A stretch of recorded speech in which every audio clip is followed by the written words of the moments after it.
Hello everyone, स्वागत है आप सभी का अड्डा 24/7 पे। मैं हूं मसरूर अख्तर।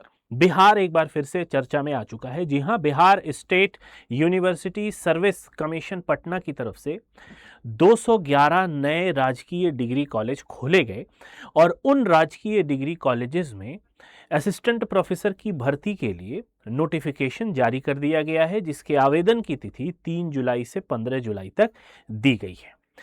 इनमें जितनी भी भर्तियां अभी होनी है, फिलहाल कुछ विषयों में होनी है और उन विषयों में कॉन्ट्रेक्चुअल भर्ती होनी है। कॉन्ट्रेक्चुअल में आपको एक सबसे बड़ा बेनिफिट ये होगा कि एक तो आपको टीचिंग एक्सपीरियंस मिल जाएगा, दूसरा इन फ्यूचर जब भी यहाँ पे रेगुलर पोस्ट आएंगी, रेगुलर वैकेंसीज आएगी, तो आपको प्रेफरेंस मिल जाएगा क्योंकि आप पहले से ही यहाँ पर सेवा दे रहे हैं। आज इस वीडियो में हम बात करने वाले हैं कुछ ऐसे बड़े चेंजेस के बारे में जो शायद जिसके बारे में आपको पता हो लेकिन आप अच्छे से उसको ना जानते हो, उस पर हम बात करेंगे। ये एक बड़ा राज्य है जहां पे भर्तियों का बहुत ज्यादा इंतजार था, तो अब कॉन्ट्रेक्चुअल में कौन से बदलाव हैं या कौन से ऐसे नियम हैं जो यहां लागू होने हैं, एक एक करके उनकी हम बात करने वाले हैं। तो जैसा कि आप देख रहे हैं, ये नोटिफिकेशन पूरा आउट हुआ था, इसकी इमेज मैंने यहां लगाई हुई है। 3 जुलाई 2026 से इसके आवेदन भी स्टार्ट हो चुके हैं। कुछ डेट्स हैं जिनके बारे में आपको पता होना चाहिए। ऑनलाइन आवेदन 3 जुलाई से शुरू होगा, अंतिम तिथि 15 जुलाई है। ठीक है, एप्लीकेशन का जो स्क्रीनिंग है एप्लीकेशन फॉर्म की और इंटीमेशन लेटर जो बनना है इंटरव्यू के लिए, वो इन 2 तारीखों में बनेगा। टेंटेटिव डेट दी हुई है कि एक हफ्ते के अंदर यानी 20 जुलाई से 27 जुलाई के अंदर आपके इंटरव्यू कंडक्ट करा लिए जाएंगे। Tentative publication of merit list आएगी और ये एपीआई प्लस इंटरव्यू के माध्यम से आएगा। अगर आपने एपीआई वाली मेरी वीडियो नहीं देखी है तो जरूर जाके देख लीजिए, जहां पे मैंने बताया है कि एपीआई को कैसे कैलकुलेट किया जाएगा, क्योंकि नया एक प्रोफार्मा अलग से बिहार सरकार ने आपको दिया हुआ है। ठीक है, और ज्वाइनिंग आपकी 7 अगस्त तक या उससे पहले हो जाएगी। ठीक है, पहला जो यहां पे बड़ी चीज हमें देखने को मिल रही है, एक बात मैं आपको बता दूं, यूजीसी का जो रेगुलेशन है जिसको सारी ही यूनिवर्सिटीज फॉलो करती हैं और किसी भी राज्य के लिए यह सुविधा दी गई है कि वो राज्य अपने अनुसार जो भी ब्रैकेट रखना है मिनिमम और मैक्सिमम एज का, वो रख सकता है। ठीक है, हालांकि यूजीसी ने असिस्टेंट प्रोफेसर की भर्ती के लिए जो मैक्सिमम एज बताई है ना, इस मैक्सिमम एज में नो एज बार लिखा जाता है, यानी मैक्सिमम एज कोई नहीं है। कोई अगर 40 का है तो भी वो असिस्टेंट प्रोफेसर के लिए अप्लाई कर सकता है, 50, 55 का है, 52 का है, 58 का, इवन 60 साल वाला भी असिस्टेंट प्रोफेसर के लिए अप्लाई कर सकता है। लेकिन 65 साल से अधिक वाले लोग नहीं कर सकते, क्योंकि 65 साल ये सेवानिवृत्ति आयु है। इससे पहले का अगर कोई है तो वो कर सकता है। बट यहां पे बिहार सरकार ने 43 साल से कम वाले लोगों को और 21 साल से अधिक वाले लोगों को ही कंसीडर किया है। इसका यह मतलब है कि 21 से 43 साल के ही लोग यहां पर आवेदन कर सकते हैं।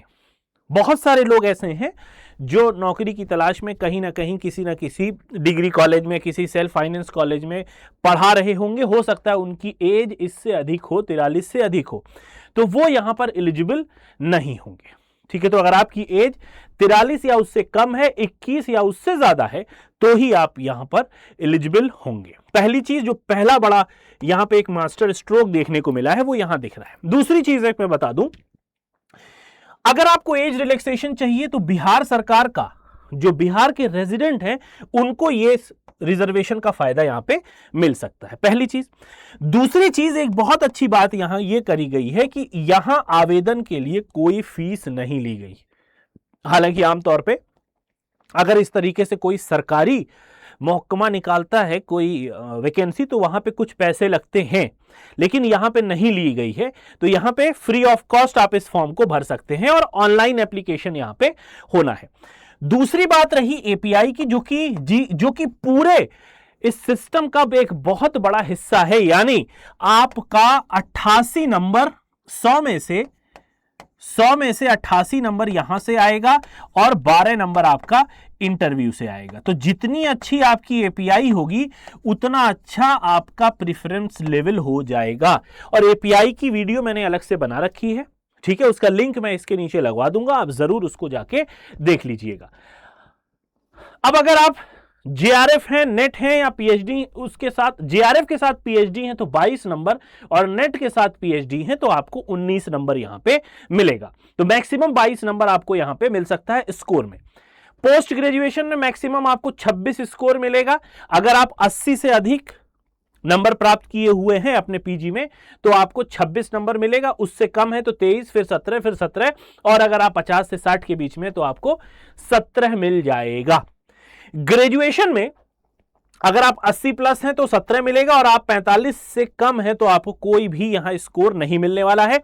बाकी इंटरमीडिएट में एक फॉर्मूला दिया है कि 13/100 मल्टीप्लाइड बाई जो 10th का परसेंटेज है 10th क्लास का, वो हो जाएगा इंटरमीडिएट का, और यहां पर 10/100 गुणे 10th का जो परसेंटेज है वो यहां पे निकाल दीजिए, उसके हिसाब से आप इसको कैलकुलेट कर दीजिए। इसका पूरा तरीका कैसे किया जाएगा मैंने अलग से वीडियो बना दी, उस पर आप जाके देख लीजिएगा। तीसरा जो बड़ी चीज यहां पे देखने को मिली है, जिसकी बात अभी मैंने पिछले स्लाइड में की हुई है, ये नंबर, ये 12 नंबर सिर्फ इंटरव्यू के लिए नहीं है। 12 नंबर में आपको एक डेमो देना पड़ेगा किसी टॉपिक पे जो आपका संबंधित विषय है, और जो इंटरव्यूअर हैं, जो एक्सपर्ट्स हैं, वो 6 नंबर आपका इंटरव्यू मार्क्स देंगे। तो मेरे हिसाब से, ठीक है, आपके लिए ये काफी टफ टास्क होगा। डेमो में से 6 में से कितने नंबर आप लेके आएंगे, और 6 नंबर यहां से आपको लेके आना है। 6 में से कितना नंबर आप लेके आ पाते हो ये आप पे डिपेंड करेगा। जो सीटों की संख्या है वो 3000 प्लस है। कितना आवेदन जाएगा ये देखने की बात है, और उसके हिसाब से एक सीट के अगेंस्ट कितने कैंडिडेट्स को कॉल जा रही है इंटरव्यू के लिए, ये भी बहुत इंटरेस्टिंग होने वाला है अपकमिंग डेज में जब हम इसके इंटरव्यू की बात करेंगे, ठीक है। उसके बाद एक और चीज जो कास्ट सर्टिफिकेट से रिलेटेड है, और ये काफी इंपॉर्टेंट है, अगर आप बिहार के नहीं हैं तो आपको जरूर ये देख लेना चाहिए। Reservation benefits are available only to candidates who are native resident domicile of Bihar. जो लोग बिहार के रहने वाले हैं, जिनके पास बिहार राज्य का निवास प्रमाण पत्र है या फिर डोमिसाइल है, उन्हीं के लिए ये रिजर्वेशन बेनिफिट होगा, उन्हीं को आरक्षण मिलेगा। अगर कोई बिहार के बाहर का है तो उनको अनरिजर्व्ड या जनरल कैटेगरी में मेंशन किया जाएगा। फॉर एग्जाम्पल, आप उत्तर प्रदेश से हैं और उत्तर प्रदेश के ओबीसी कास्ट से हैं, या फिर आप उत्तर प्रदेश के एससी एसटी से हैं, तो ये जितना भी कास्ट रिजर्वेशन है ये बिहार में as a general category candidate आपको कंसीडर किया जाएगा, और सारे ही स्टेट वाले एग्जामिनेशन में यही क्राइटेरिया चलता है। एक बात और ध्यान रखिएगा, जो लोग विवाहित महिला हैं, मैरिड वीमेन है, उनको थोड़ा सा एक बात को ध्यान रखना पड़ेगा। अगर आप रिजर्वेशन लेना चाह रही हैं तो कास्ट सर्टिफिकेट आप बनवाएंगी, या फिर नॉन क्रीमी लेयर का जो सर्टिफिकेट बनेगा, ओबीसी के लिए जो creamy layer non creamy layer का बनता है एनसीएल, या तो आप कास्ट सर्टिफिकेट बनवा रही हैं या तो आप ओबीसी नॉन क्रीमी लेयर का बनवा रही हैं, must be issued in the name and address of their father. क्या मतलब हुआ इससे?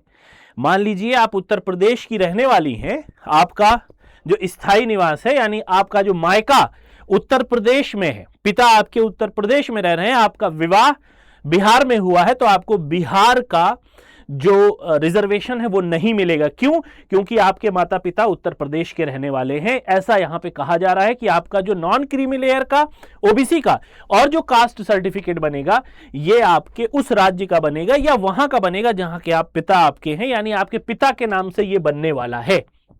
ठीक है, फिर से समझ लीजिए, कास्ट सर्टिफिकेट और ओबीसी सर्टिफिकेट आपके हस्बैंड के नाम से नहीं बल्कि आपके पिता के नाम से बनेगा। तो यदि आपके पिता किसी दूसरे राज्य में हैं तो आपको एज ए जनरल कैटेगरी लिया जाएगा। यदि आपका मायका यानी आपके पिता अगर बिहार राज्य के रहने वाले हैं तो ही आपको बिहार का आरक्षण मिलेगा। इसमें भी एक और बड़ी चीज है, ईडब्ल्यूएस का जो सर्टिफिकेट जो लोग बनवाएंगे उनके लिए भी ये इंपॉर्टेंट है, ये बात ध्यान रखिएगा। Bihar the income and asset certificate submitted by the candidate claiming reservation under EWS must be issued by competent authority in the prescribed, ये दिया हुआ है उसमें, otherwise the candidate shall not be entitled to the reservation benefit, अगर नहीं करेंगे तो EWS नहीं मिलेगा। दूसरा ध्यान रखिए, however candidates who are not domiciles of Bihar shall not be eligible to claim reservation benefit under this provision। अगर आप उत्तर प्रदेश या मध्य प्रदेश के EWS कैंडिडेट हैं तो आप बिहार में as a general category consider किए जाएंगे, जैसा कि पहले मैंने कह दिया था, लेकिन ये एक्सेप्शन है, ईडब्ल्यूएस का केस है, इसलिए फिर से मैंने इसको बता दिया। अब दूसरी चीज, जो विवाहित महिलाएं हैं उनका जो इनकम या एसेट सर्टिफिकेट बनेगा वो किसके नाम से बनेगा? उनके हस्बैंड के नाम से बनेगा, ठीक है, provided she resides with him, ये लिखा जाएगा कि वो अपने पति के साथ रह रही। However she must also submit a residential certificate issued to the basis of her father's permanent residence, जो पहले अभी मैंने बात की थी। कास्ट सर्टिफिकेट, ओबीसी का एनसीएल सर्टिफिकेट पिताजी के नाम से बनेगा और जो ईडब्ल्यूएस का सर्टिफिकेट है वो उनके हस्बैंड के नाम से बनेगा, ठीक है। Establishing that she is domicile of Bihar, the income and asset certificate shall remain 1 year, ध्यान रखिएगा बनने के 1 साल बाद, 1 साल तक ही ये वैलिड होगा। अगर आप बिहार के रहने वाले हैं और आपका ईडब्ल्यूएस का सर्टिफिकेट 1 साल पुराना है तो जल्दी से उसको फॉर्म भरने से पहले रिन्यू करा लीजिएगा, यदि आप चाहते हैं कि आपको ईडब्ल्यूएस का फायदा मिले। यदि नहीं कराएंगे तो ईडब्ल्यूएस का फायदा नहीं मिलेगा, ठीक है। ये थी कुछ इंपॉर्टेंट कंडीशंस थी फॉर्म भरने से पहले, आपको ये वीडियो जरूर देख लेना चाहिए सो दैट आपके दिमाग में एक क्लैरिटी बनी रहे। मिलेंगे नेक्स्ट वीडियो में, till then have a nice day, take care of yourself, bye bye.